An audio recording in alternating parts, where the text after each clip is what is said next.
नमस्कार दोस्तों, स्वागत है हमारे YouTube channel Aarav study point 01 में। आज के इस वीडियो में हम क्लास 10 मैथ के मोस्ट इम्पोर्टेंट क्वेश्चन लेके आए हैं, जो कि बोर्ड एग्जाम 2023 के लिए बहुत ही इम्पोर्टेंट रहने वाले हैं। और ऐसे क्वेश्चन हैं जो कि बार बार पूछे भी गए हैं बोर्ड एग्जाम में। तो हम बिना टाइम वेस्ट किए अपनी वीडियो को स्टार्ट करते हैं। तो पहला क्वेश्चन हमारा है कि यदि tan 2a बराबर cot a माइनस 18, जहाँ 2a एक न्यून कोण है, तब एक का मान ज्ञात कीजिए। तब कोण ए का मान ज्ञात कीजिए। मतलब tan 2a बराबर cot a माइनस 18, जहाँ 2a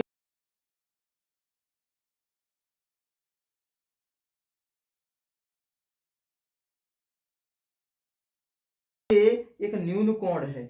और न्यून कोण हमारा क्या होता है?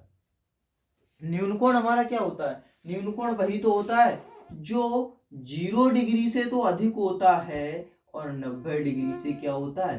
कम होता है। मतलब जो 90 से कम होता है वो आपका क्या होता है? न्यून कोण होता है। तो हमारा जो क्वेश्चन क्या कह रहा है कि 2a एक न्यून कोण है। तो हमारा सबसे पहले क्वेश्चन लिखेंगे। क्वेश्चन क्या हमारा? tan 2a बराबर cot a माइनस 18।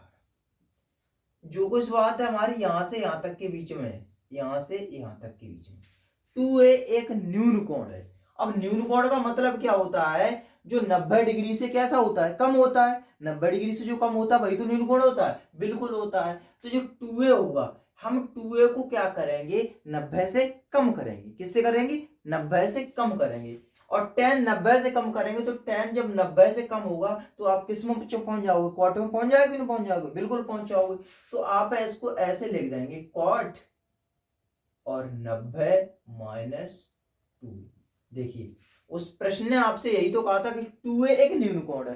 2a एक न्यून कोण है तो ये 90 से कम कर देंगे। इसको 90 से हमने क्या कर दिया? कम कर दिया। सबसे अच्छी बात है कि उसने कहा है 2a एक न्यून कोण है, और न्यून कोण है तो इस 2a को हम क्या करेंगे? 90 से कम कर देंगे। तो हमने इसको 90 से क्या कर दिया? कम कर दिया। अब आप जानते हैं 90 से कम होगा तो tan किस में पहुंच जाएगा? कॉट में पहुंच जाएगा। क्योंकि कॉट 90 माइनस थीटा, और कॉट 90 माइनस थीटा जो होता है वो क्या होता है? tan थीटा होता है। तो हमने इस tan को क्या कर दिया? कॉट में तोड़ दिया। अब ये यहाँ पर जो लिखा है वो आपका ऐसा ही लिखा है, कॉट a माइनस के 18। बस अब क्या करोगे? देखो, कॉट से आपका कॉट जो होगा आपका क्या हो जाएगा? कैंसिल हो जाएगा। यहाँ आपका क्या बचेगा? 90 माइनस के 2a बराबर a माइनस के 18 डिग्री। ठीक है, यहाँ तक समझ में आ रहा है? बताइए। नहीं समझ में आ रहा है? बताइए, आ रहा है कि नहीं आ रहा है?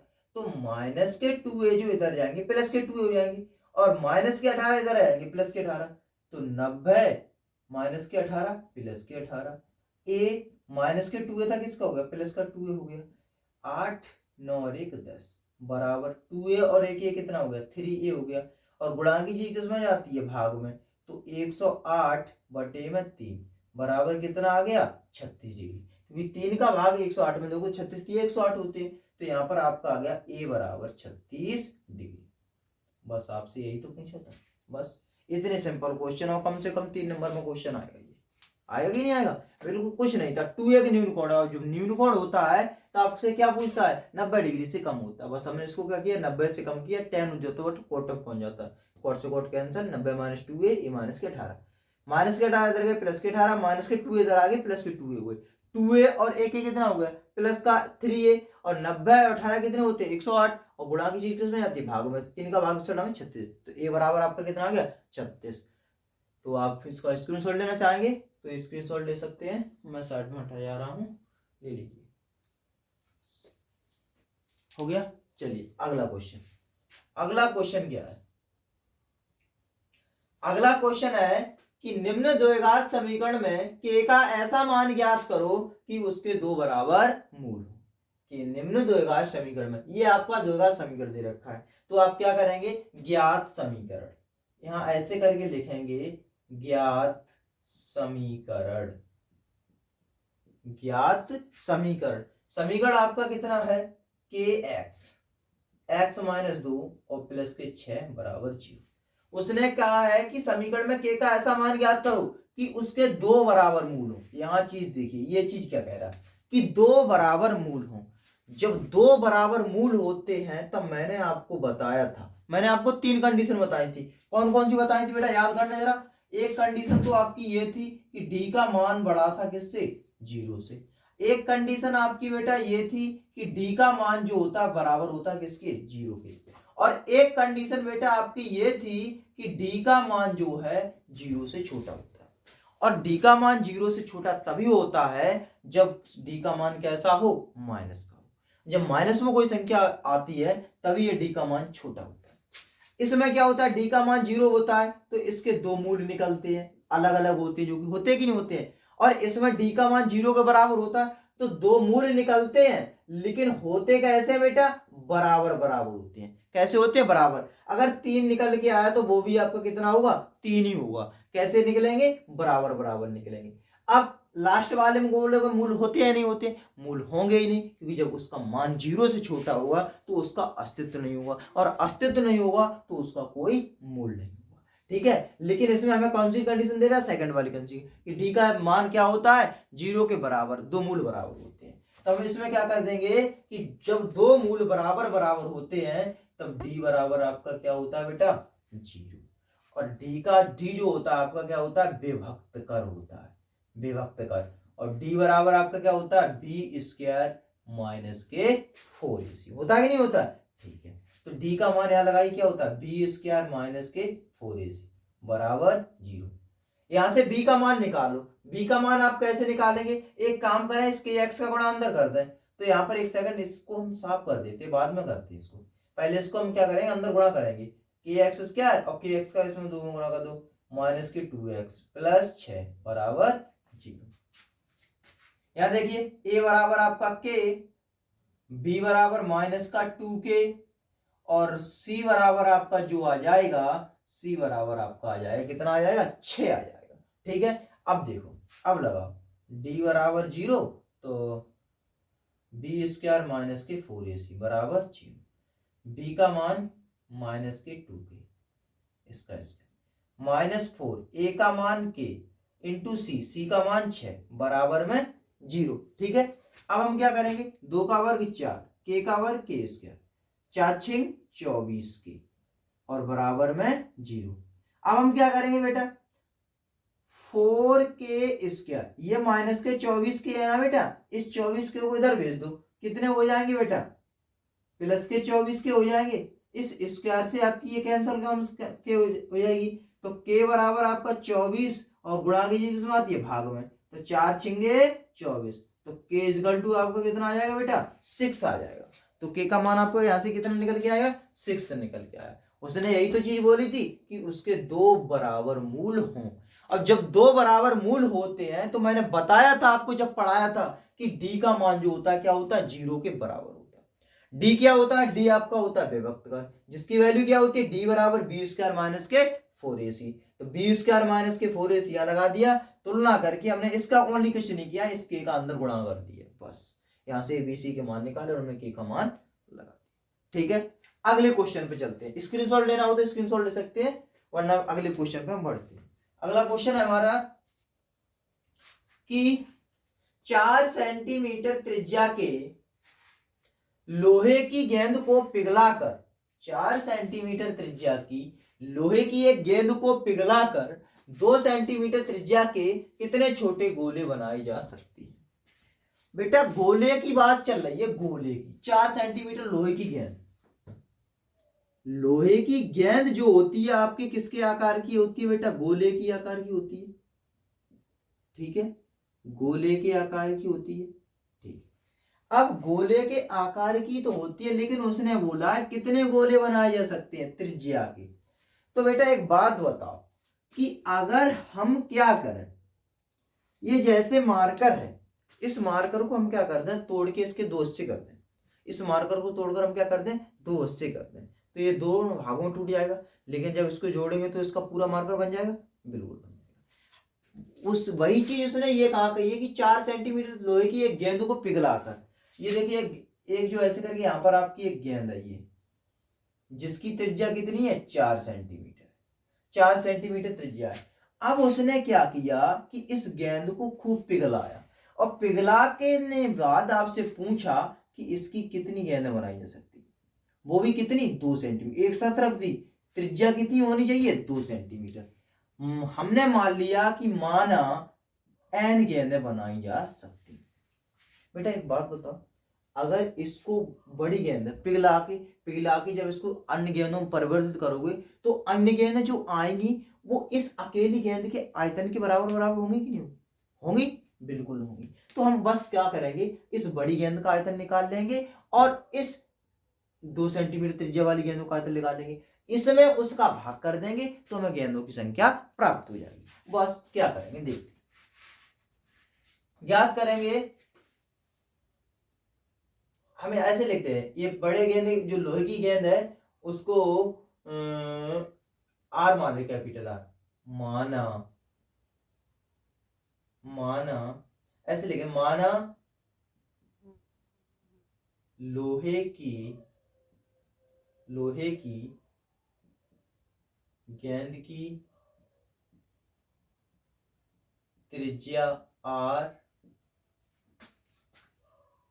व 2 सेंटीमीटर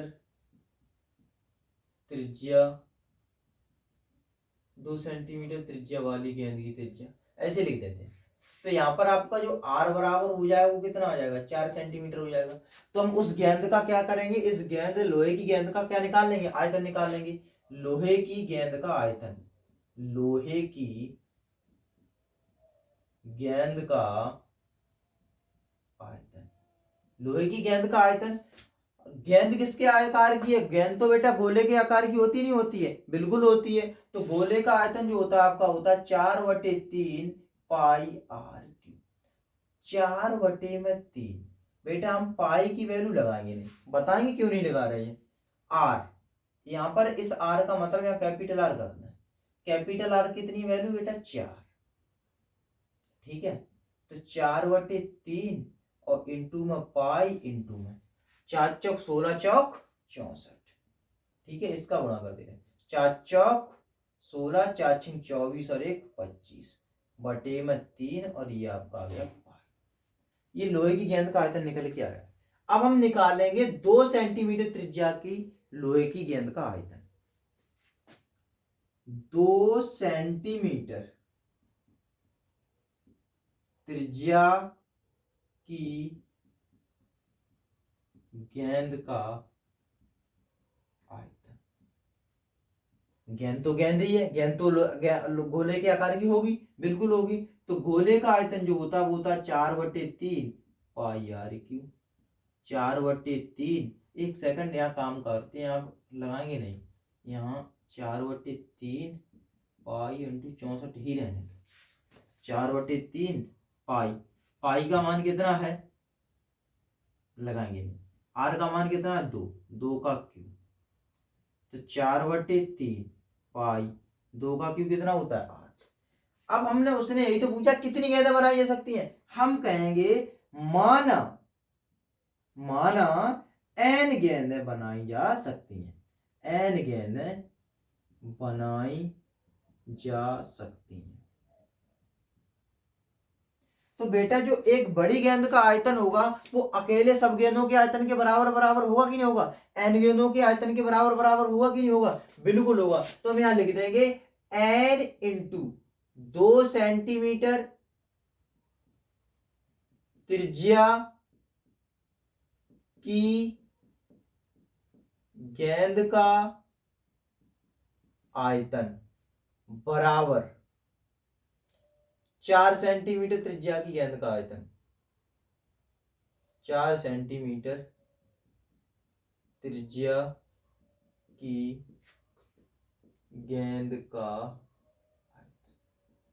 क्योंकि जो बेटा जो बड़ी गेंद है वो उस बड़ी गेंद से पिघलाकर ही तो छोटी गेंदें बनाई जाएंगी, और छोटी गेंद बनाई जाएंगी तो इस अकेली गेंद का जो आयतन होगा वो अन्य छोटी गेंदों के आयतन के बराबर होगा, क्योंकि बड़ी गेंद से ही छोटी गेंदें बनाई जा रही हैं। तो जैसे आपने छोटे पे खेल खेला होगा, क्या खेल खेला होगा वो बता रहा हूँ, कि आप लोग क्या करते थे कि आप पॉलीथीन को इकट्ठा करते थे, पॉलीथीन को इकट्ठा करते थे, इन पॉलीथीन को इकट्ठा करके आप क्या करते थे, आंच में जलाते थे। तो जलाने के पश्चात उनको क्या करते थे, इकट्ठा करते थे। इकट्ठा करने के बाद आप क्या करते थे, गेंद बना लेते थे। गेंद बनाई थी ना, बनाई थी, बनाई थी। तो उस जो पन्नी का आयतन होगा वो अकेली गेंद के आयतन के बराबर होगा कि नहीं, कि जो 3 या 4 जो कुछ भी पन्नी होंगी वो अकेली गेंद के बराबर होंगी कि नहीं होंगी, क्योंकि उन पन्नी से मिलकर ही तो गेंद बनी थी नहीं बनी थी। उसी प्रकार यहाँ एक अकेली गेंद को पिघलाकर छोटी गेंद बनाई जा रही है, तो इस अकेली गेंद का जो आयतन होगा वो अन्य गेंदों के आयतन के बराबर होगा। तो देखो n इंटू 2 सेंटीमीटर, इसका आयतन कितना निकलेगा 4/3 इंटू में पाई इंटू में 8। इसका कितना निकल के आया बेटा 4/3 इंटू में पाई इंटू में 64। 4/3 से 4/3 कैंसल, पाई से पाई कैंसल, तो इधर n इंटू में 8 इधर 64। गुणा की चीज किस में जाती है भाग में, तो 64/8, तो 8 एकन 8, 8 अट्ठे 64, तो n बराबर कितना आ गया 8। तो जो गेंदें होंगी जो 4 सेंटीमीटर त्रिज्या की लोहे की गेंद को पिघलाया जाएगा तो उससे गेंदें बनेगी हमारी 8 ही गेंदें बन सकती हैं, ओनली 8, वो भी आपकी इस प्रकार बनेगी। ठीक है, समझ में आया नहीं आया क्वेश्चन? अगर नहीं समझ में आया हो तो एक बार वीडियो को पीछे करना और बाद में देख लेना, कोई दिक्कत नहीं होगी। आई होप कि आपके ये सवाल समझ में आया होगा। तो एक छोटा सा सवाल और है जो कि 1 नंबर में हर बार पूछा जाता है, वो मैं एक छोटे से शब्दों में बता दे रहा हूँ। क्या है, अगर इसका आप स्क्रीनशॉट लेना चाहते हो ले सकते, देखो ले लो, मैं साइड में हो जा रहा हूँ, आप ले लीजिए इसका। ठीक है, अब हम देखते हैं एक नंबर का क्वेश्चन जो हर बार पूछा जाता है पेपर में, वो भी आपका ट्रिग्नोमेट्री से है। वो ट्रिग्नोमेट्री से मैं बता दे रहा हूँ आपको, देखो क्या है, कैसे करके पूछता है वो, उसका एक तरीका, बेसिक तरीका बता दे रहा हूँ। आपका क्वेश्चन जैसे ऐसे मैं ले ले रहा हूँ, cos 18 बटे में cos 72 डिग्री, ऐसे करके होगा और ऐसे करके क्वेश्चन होगा और आपसे पूछ रहा होगा कि इसका मान ज्ञात कीजिए। क्या है, मान ज्ञात करो, मान ज्ञात करो। और आप इसका मान कैसे ज्ञात करेंगे वो मैं आप लोगों को अभी बताऊंगा। इसमें आपको क्या होगा, या तो आप ऊपर वाले को तोड़ लीजिए या फिर नीचे वाले को तोड़ लीजिए, इनमें से किसी एक को तोड़ना होता है। कैसे तोड़ना होता है वो मैं बताऊंगा, कैसे तोड़ोगे। आप क्या करोगे, ये कॉस लिखा है, कॉस को लिखा रहने दो, कॉस को लिखा रहने दो, और कॉस को लिखा रहने देंगे तब आपका क्या होगा, देखो एक रहने दे, ऐसे रहने दो, हम इसको ऐसे तोड़ेंगे, साइन में तोड़ लेते हैं। साइन 90 माइनस 72 लिख सकते हैं, बिल्कुल लिख सकते हैं बेटा। इसको क्यों लिख सकते हैं, उसको ऐसे लिख सकते हैं क्योंकि बेटा जो आपका होगा साइन 90 माइनस थीटा होता है कॉस थीटा, होता नहीं होता। अब देखो 90 में से 72 है तो आपके 18 तो बचेंगे, बिल्कुल बचेंगे, और हम यहाँ क्या करेंगे कॉस 72 ही लिख रहे हैं, कॉस 72 डिग्री। ठीक है, अब साइन 90 माइनस थीटा क्या होता है, कॉस थीटा होता है। अब तुम कहो कैसे कर दिया, अरे भाई यहाँ 90 में से 72 घटाओ 18 तो आएंगे, बिल्कुल आएंगे। तो हम क्या नीचे वाले को क्या करते हैं, ऊपर वाले को घटाओगे तो ऊपर वाले में से नीचे 90 माइनस 18 कर देना और ऊपर कॉस 18 लिख देना, बस हो जाएगा। तो साइन 90 माइनस थीटा क्या होता है, कॉस थीटा होता है। तो कॉस और थीटा की जगह पर आपका कितना 72 बटे में कॉस 72। ठीक है, cos 72 से आपको cos 72 कैंसिल और आपका आंसर आ जाता है 1। अगर ऑब्जेक्टिव में ऐसे क्वेश्चन आ जाए तो डायरेक्टली आप क्या कर सकते हैं, 1 आंसर कर सकते हैं। जैसे cos 45 बटे में